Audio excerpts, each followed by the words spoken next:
Hi fam, welcome back again to my YouTube channel. If you are seeing me for the first time, I'm Intentional Favor, and here on this channel I film about faith, lifestyle, studying abroad, social work. Basically, I share my life experiences to inspire people and of course to give you reasons not to give up on life, not to give up on God, and not to give up on yourself. So please feel free to join this wonderful family by clicking on the red subscribe button below as well as the notification bell so that you get notified each time I upload new videos.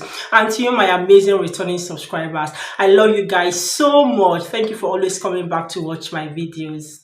In one of my recent videos, myself and my husband shared the good news of being car owners now in the United Kingdom.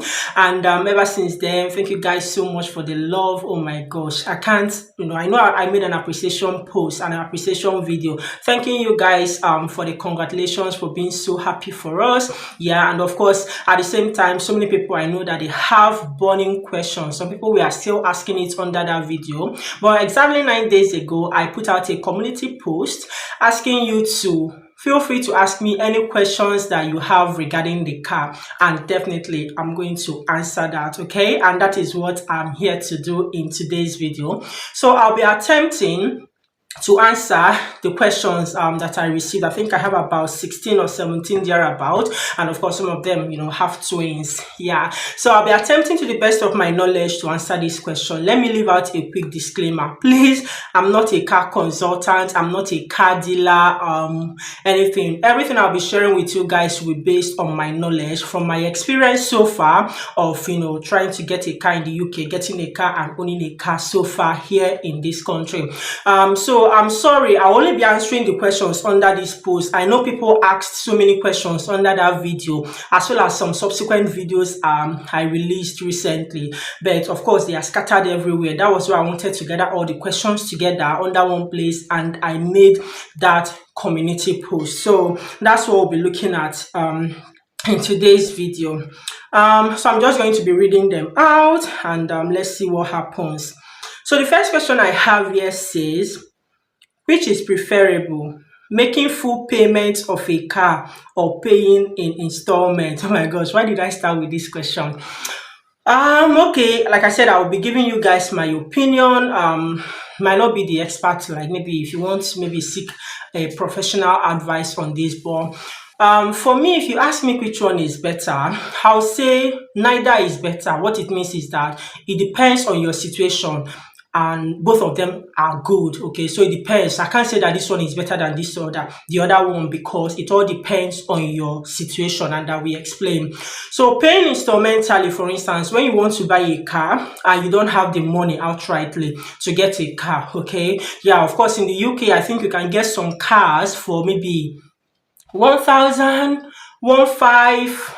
You can get 500 cars, £500 cars as well. But of course, you can have a picture of what the car will be like, the model, the make and all of that. That doesn't mean that they will have faults, to be honest with you. No, it doesn't mean they will have faults, but you know what I mean. You can picture a £500 car. Most times you can easily get £500 car from manual cars. I'm trying to imagine an automatic car in this period that you will get for that price, but that's not the point. So I'm trying to say that it depends on your condition, your situation. So if you don't have the outright money to buy your car, cash immediately, then that's not a problem. Okay, so in that case, I think that paying instrumentally will be better. Okay, now paying instrumentally has so many advantages. Maybe that's why I might say it might be better, but like I said, anything that has advantage has disadvantages, right? So the advantage of that one is that, okay, you don't have the cash, then you are readily readily pay and buy the car, then you can pay instrumentally. So that gives you time. Okay, every month a fixed direct debit is on your account, and they will keep collecting the money every month for a space of 1 year if you want, 2 years, 3 years, or 4 years. So you can space it out, and then they will calculate it with the what's it called, the rate of what is this thing that they add? I can't remember. I'll put it on the screen when I remember. But like the income, like, oh gosh, what is this word? Wow. I've gone blank. Anyways, guys, I can't really remember, but you know what I mean. So the rate of your whatever, the turnover or whatever, the gain that they will make. I don't know why I'm so blank. Oh my gosh. Anyways, guys, yeah. So in addition to that, let's say that you want to get a car and the car is £500, right? Okay, or £5,000, okay? So £5,000, of course, they are going to give you, yeah, I remember the word interest. So the interest rate depends on so many situations. They will do some checks and then maybe your credit score, all of that. They will use it to determine the interest rate. So when they give you the interest rate, a car that is for £5,000, if you spread it for like, and then the amount of deposit you will make also depends. So if you are able to make £1,000 deposit, it reduces your interest rate. Yeah, and it reduces the amount of money you'll be paying per month for the space of how many years you want it. Okay. Yeah, so these are the conditions or some things you need to consider. So when that happens, then let's say the car is 5,000. At the end of 2 years, 3 years, 4 years, you might end up paying, depending on the interest rate, like I said, maybe you might end up paying 6,000 or 6,500 for that car at the end of the day. So you can see that you've lost 1,500. But don't just look at it at that side. Like that might be the bad side, or that might be the negative side of it. But the positive side about buying cars in store or paying for cars instrumentally, that is putting a direct debit on your account, is that it helps to build your credit score.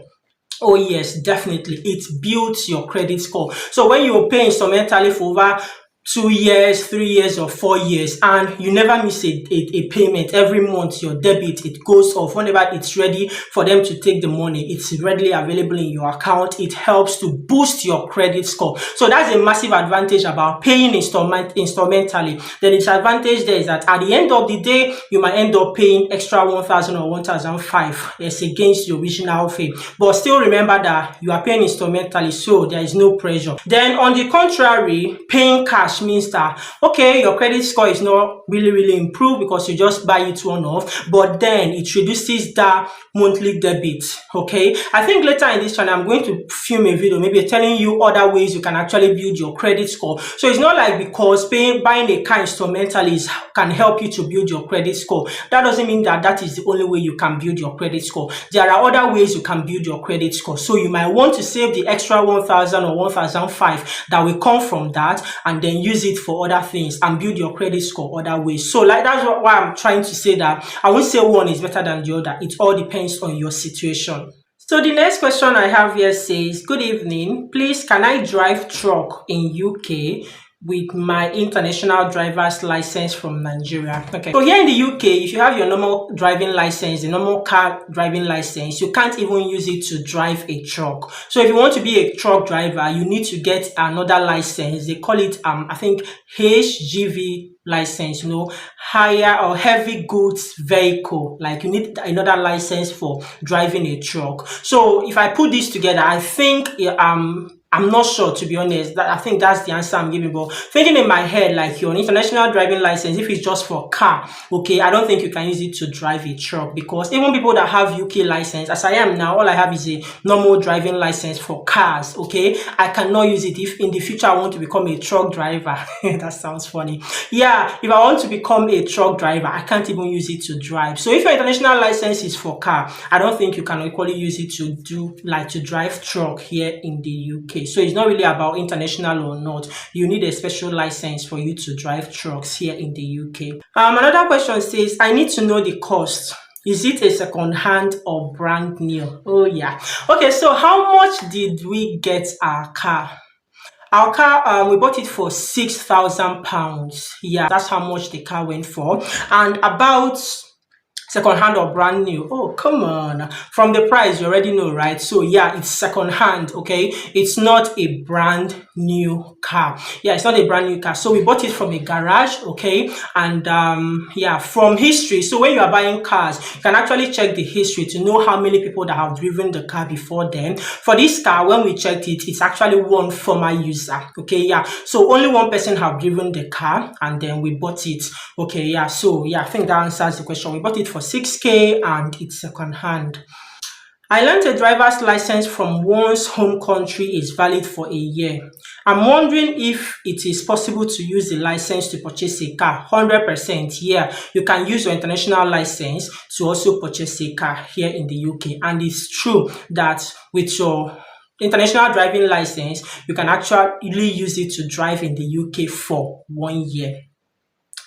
Which driving theory app did you use, please? So I used I can't remember, but okay, I'll because when I just called the name, like I got it from Google Play Store. Most times when you actually book for your provisional driving license and when the license comes in, DVLA will always recommend this app. So I use the app that DVLA recommended. I think it belongs to them. Okay, so but it's not a free app, so you have to pay to use the app. It's a one-off payment, and then you can use it to read everything. Let me give you guys let me just tell you guys what it's like. That app is so good. Like, I know Nigerians, for instance, they like past questions. That app is like a past question. I don't even know why it's so, but yeah, I was really surprised after writing my theory, and it will surprise you that I got 99%.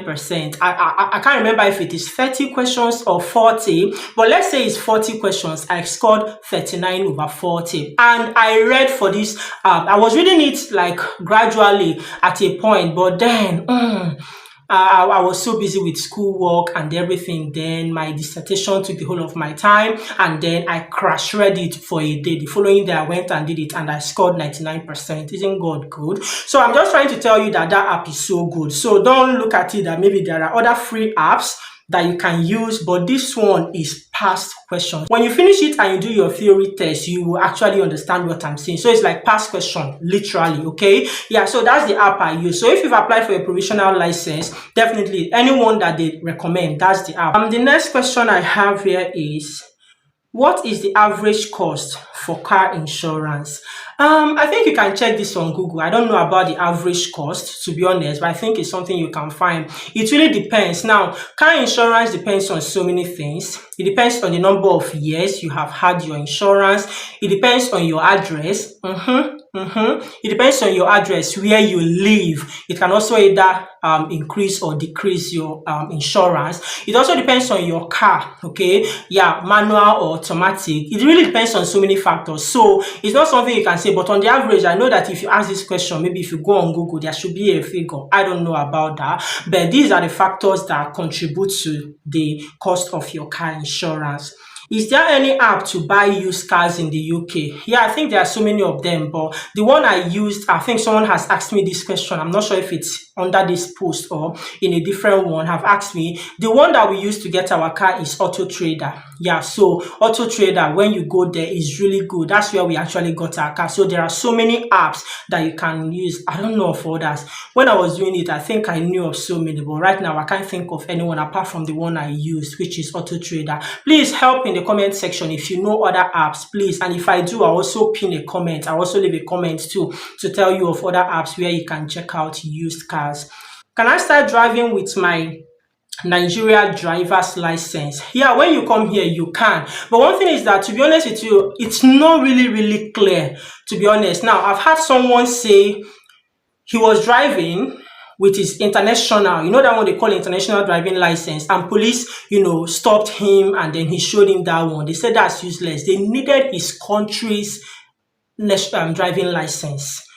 So he said literally they didn't even accept that as a license. They asked him for his country's one. And I think recently also, I think I've watched a YouTuber recently who had, they didn't say that it's nonsense or something, but they still insisted on Nigerian driving license. Does that make sense? So I won't say it's really clear about this international or this one, but after that, my friend said it then. This was happening 2 years ago. It was my colleague in the university. He talked about how they stopped him, and then he showed them that they say, no, this is not your license. We need one from your country. And that was the one they actually used, and not the international one. So since then, I've been like, oh, maybe the one from Nigeria alone can serve, but don't quote me because I'm not 100% sure. What I will advise is get the two. Don't just have international license because it's as good as nothing, believe me. If you have your international and you don't have your national, it doesn't make sense. How can you be an international driver when you are not even a national driver? You get it? So try as much as possible to get one. So yes, I would say that you can use your Nigerian license to start driving in the UK, but just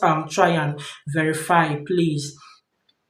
This person says, congratulations, favor on your car. Please, I have international driver's license already. Can I use only this to drive in the UK or with provisional driving license? Yeah, of course, like I said earlier, I'm sure you have your international. You should also have your national, the one from your country, okay? Yes, you don't need the provisional license. You can start driving immediately. Once you land in this country today, if you have this license, your international and your national license from your country, you are good to go. You don't need a provisional license to drive. As a matter of fact, you cannot drive in the UK with a provisional license. What that means is that for you to drive with your provisional driving license, you must have an experienced driver with you in that car. And an experienced driver is someone that have been driving in the UK for 3 years. Is it 2 or 3? I think 3 years. So if you have your provisional license, please, as a note of warning, it's not a whatever for you to go and start driving because you have your provisional license. No, what provisional license does is that you can actually drive cars in the UK, but you need to have, that's why you cannot start your driving lessons with an instructor here in this country without your provisional license. They must ask you that. And when you are doing your driving lesson, your instructor is an experienced driver. And for somebody to be an experienced driver, to be in the car with a new driver, like with someone with provisional license, a learner. Provisional means you are a learner, to be honest with you. You need to have an experience, and that person must have been driving in the UK for 3 years. So yeah, that's it. Next, is it true that insurance for automatic cars are more expensive than manual cars? I think I touched this when I was saying listing some criteria like about like things that contribute to the cost of your car insurance. Yes, so that's what we see. Yeah, so I think is a fact that automatic cars are, like, the insurance for automatic cars are more expensive than that of manual cars. Generally speaking, automatic cars are more expensive. I'm not sure if someone asked this question, but now I remembered it. I remember someone asking it under one of my videos, whether my car is manual or automatic. Yes, so the car is automatic, okay? And of course, I think that's why it's expensive, to be honest with you guys. Automatic cars are so expensive currently. I know they've always been expensive, but at this moment, for whatever reasons, they are more expensive. And I think they are even more, some people say that they are more expensive to maintain or something like that. Okay, yeah, so that's it about it. Yeah, so it's true that insurance for automatic cars are more expensive than that of manual cars. Okay, the next question, is it the full manual or auto UK driver's license you got, and what's the difference or implications between the two? Which is better? Is your car automatic or manual as well? Okay, yeah, I've answered this. I think this might be the question I was referring to. It's an automatic car. So about the year, so I got a full driving license, full UK driving license. Okay, that's what I got. And about it, so it's actually automatic. I think I understand what you mean, whether it's manual or automatic. So here in the UK, if you learn with a manual car and you do your test with a manual car, you get the full driving license, and with that license you can drive both manual and automatic cars. Okay, but if you did your test, if you learned and did your test with automatic cars, okay, you also get a full driving license, okay, but then you can only drive automatic cars with it. Does that make sense? So an automatic driving license only allows you to drive automatic cars, but if you have, they won't say manual or automatic on it, but of course, whenever they do some checks, they will definitely see it. But with manual, if you did your test with manual, you can drive automatic and manual cars with it. So I think that's the difference, and that's the implication about that. I hope I answered your question. So which is better? I think manual is better. So when I started my driving lessons, okay, back then in Warrington, I started with manual, but my instructor wasn't really helping. He wasn't the best of instructors. Maybe he's like me. So many of you have been talking about me as an instructor when I was teaching I wasn't teaching him. He was just trying to drive. He says he knows how to drive. Well, yeah, drive now. I had to panic. I'm a new driver myself, and if you know what it means to have an accident, bump your car into somewhere, your insurance will rise. So people might not understand my panic. One, I'm a new driver, okay, so but that's by the way. So my instructor wasn't really the best. I was so anxious. Whenever I'm going for my driving lesson, I'm always panicking. The way he's good, he's actually good, but I don't know. I didn't just flow with him. And that might be my advice to you. See, if you don't flow with your driving instructor, please change, because that goes a long way. about learning and of course going passing your test. Okay, so and then he made it look so difficult. At a point I felt like I will never drive in this country. But then I then started looking for another instructor. All I was seeing was automatic, and then I just had to end up because at the end of the day, who likes struggle? If you can afford an automatic car, of course, you know it's better, right? So I just went for the automatic one and I passed. So that's it. The next question, happy weekend favor. My question is, how much did you buy the car and how many months did it take you to save for the car? Good question. So I already told you guys how much I bought the car, right? It's 6k pounds.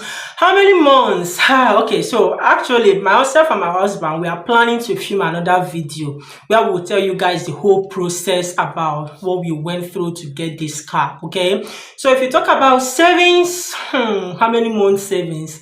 I don't really have so much savings about this car, but like I said, story for another day. We're going to gist you guys and of course tell you guys some of the lessons and all of that, but I can't really answer this question, to be honest, about how many months it took. So we got it for 6k, but where did the money come from? Story for another day. We'll just anticipate that video. This video I would have actually loved to film it with my husband, but he's been very busy, and then I don't want to keep it waiting. Okay. Yeah, Amazing Gracious says they have asked my questions already, so I will just relax and wait for the video. Hi Gracious, shout out to you. Yeah. Hi Favor, just want to ask about the materials you use for the theory and practical test. Been driving in Niger, just to apply for UK provisional license. So I already told you guys about the theory. Okay, there is no app for practical test. So for your theory, that app is good. For your practical, it's driving test. And also sometimes another thing that can actually help you is some YouTube videos. So there is one, what was it called? Driving a man, what's the name of her channel? Clearview Driving. Although she teaches manual, but believe me, I learned so many things about road usage, science, some things from her. So you can, my point is that you can watch YouTube videos for your practical test, okay, and as well as do some enough number of lessons, get used to your driving route, like your driving center, know the route, and you are good to go. Yeah. The next question here says, hi Favor, I don't know how to drive here in Nigeria. If I'm to move to the UK, is there any benefit of learning to drive before coming, or can I as well come learn in the UK? If I'm to learn in the UK, how long will this take and what are the stages involved? Thanks. Okay, yeah, so guys, I know some of you might be asking this question, and I think someone actually asked this question about whether I've been driving in the UK, in Nigeria, or if I was driving before. At my age and size, I've not been driving, no. So this is my first time driving. Okay, guys, yeah, I'm actually serious. Yeah, I don't know how to drive prior to coming to the UK. You know how our country is now. Whoa, I beg, even if I land there, which car I would drive? I don't know anyways. But guys, yeah, so I wasn't driving. I didn't learn how to drive before coming here. Now, there are always two sides to a coin, right? I will explain. So some people are of the opinion that it is better for you not to know how to drive before coming here. Others believe that it's an advantage for you to know how to drive. So if you ask my own opinion, I think it's in between, but for some reasons, I tend to believe from experience of people I've heard, okay? So if you don't know how to drive before coming to the UK, it gives you an advantage because you learn and you go. Like, chances of you passing your test maybe immediately, like once, is high. I'm not saying that if you know how to drive before coming here, you will not. Please don't get me wrong. But the point is that learning here, the right hand driving, the road sign, and there's something about learning to drive before, depending on your country. I'll use Nigeria as a case study. Nigerians drive rough. Nigerians, they are like, you know what I mean? And it's not like that here. Here, you need to be a calm driver. You don't struggle for road. Here, there are people that have right of way. You don't just enter a road. That's why we have so many traffic in our country. This person come from here, you meet at a junction, and then nobody is patient. But it doesn't work like that. For instance, here, anybody from your right hand side has right of way, regardless. And sometimes, so many things, okay? But that's the thing. I know some people that when they come here, of course, they've been driving very well on the road, no accident, nothing. When they went for test, because of some things, not checking their mirrors, not doing this one, they will fail the test. Something as tiny as not checking your mirrors, depending on the meeting situation. Maybe if you are going on a roundabout, third exit, and you are exiting third exit, I didn't check your left mirror. Oh my gosh, you will fail. I know what I'm saying. So these are the important things. And sometimes that overconfidence and of course the way of driving in Nigeria can actually sometimes lead to people not doing so well, not passing their test. Mind you, the fact that you failed your driving test doesn't mean you don't really know how to drive, okay?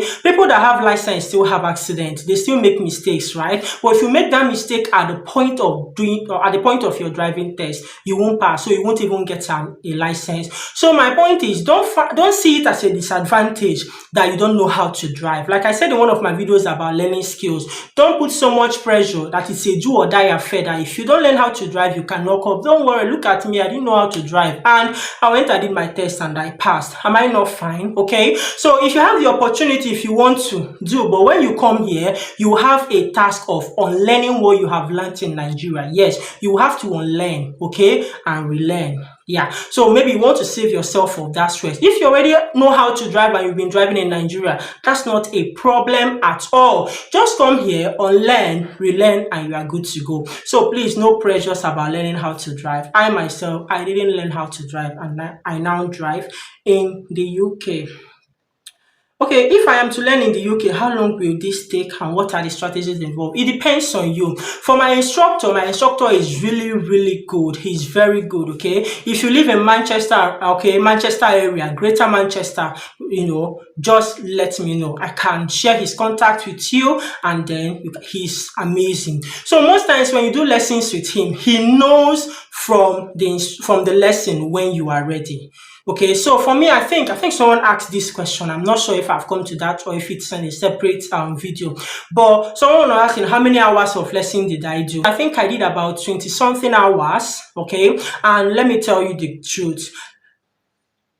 Driving lessons are so expensive. So when I was doing mine, it was £30 per hour. Yeah, £30 per hour. That £30 is when you pay in bulk. So if you pay in bulk for 10 hours, you pay £300. Okay, yeah. But then if you want to be paying per lesson, then I think it's 32 or 33 pounds per hour. So it's really expensive. So you need to up your game. You need to really be at it. But if you have a good instructor, your instructor will know when you are ready. Immediately I got ready, after the 600, 300 exhausted, my instructor started looking for date for me. He said, you are good to go. Okay, so your instructor can also assess you to know when you are ready. You yourself can also assess yourself, okay, to know when you are ready. But if you have a good instructor, your instructor should be able. So it depends. Everybody, there are people that do less than 20 hours of lesson and they pass. There are people that do 50 hours of lesson and they fail. So it really depends on you.